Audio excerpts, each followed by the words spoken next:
How many times have you been facing a moment, and it is a moment that God has set you up for, and it's a hard moment, it's a challenging moment, it's an unknown moment, and you try to talk to some saint, and all they can do is just give you some casual pastoral words of encouragement of, it's going to be all right.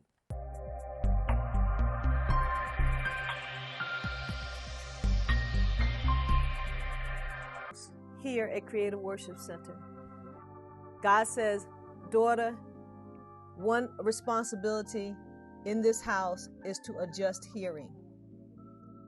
Adjust hearing so that people are not just hearing on the frequency of the pastoral, but you've got to adjust their hearing so that they can hear on the frequency of the prophetic, on the apostolic, on the just hearing on the level of the evangelistic and teaching. You've got to be able to distinguish the voice. Your ears have to be able to hear the voice of an apostle, hear the voice of a prophet, not just somebody prophesying, but you have to be able to hear the voice of a prophet, the voice of a teacher. Number 2, Creative Worship Center is a house of information and revelation, a place where prophecy is placed over your life, not just to tell you some information, but to give you revelation. When you get information and revelation, you can come through deliverance. Amen. Creative Worship Center is a house where you change. It's a house where you change. Oh my God. Creative Worship Center is a house where you learn your identity and you come into agreement with God's purpose for your identity. Not your purpose, but God's purpose. When God called you who He called you to be, He already had a purpose assigned to it. You don't get your identity and run off with another purpose. Creative Worship Center is a house where you learn and develop a methodology to express your identity that is tied to and feeds from God's purpose. Write that down. Creative Worship Center is a house where we raise believers to be a force in the kingdom of God. Creative Worship Center, let me tell you, and this is most profound of all, we exist because we believe. I believe God when He said something to me one Sunday. It was Easter Sunday. I went to 3 worship services one Easter Sunday. And God said to me, people are looking for me. That's what He said. People are looking for me and they're not finding me. We exist because God says that people are looking for Him. And so we exist to be a place where He can be found fully.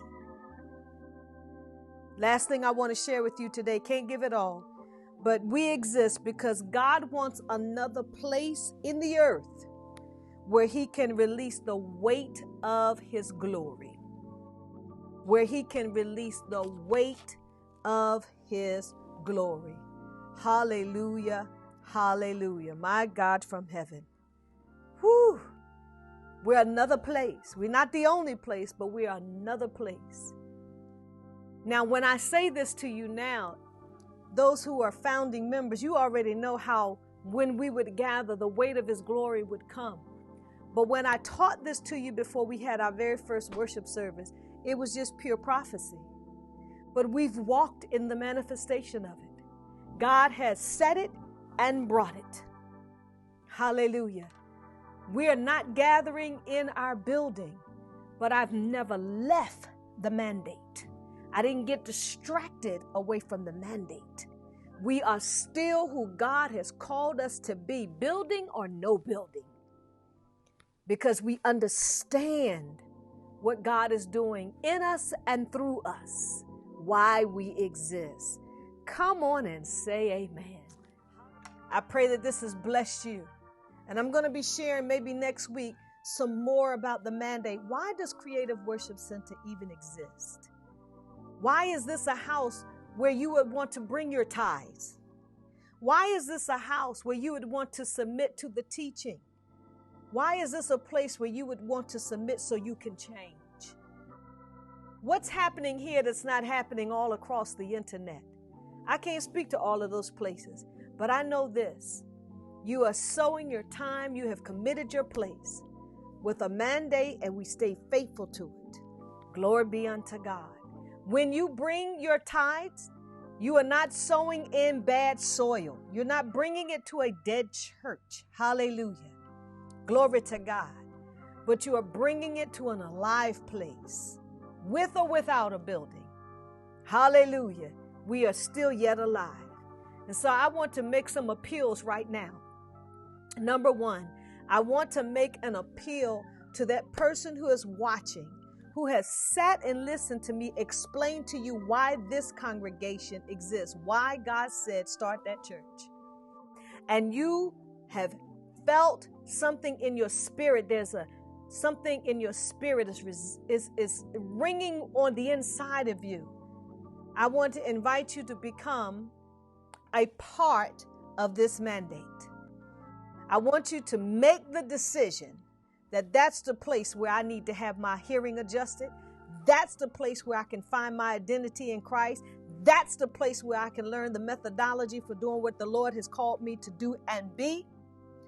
That's the place where I can change and to whom God called me to be, who God wants me to be. That is the place. And that's the leader that can help me be the place, that be the person God has called me to be.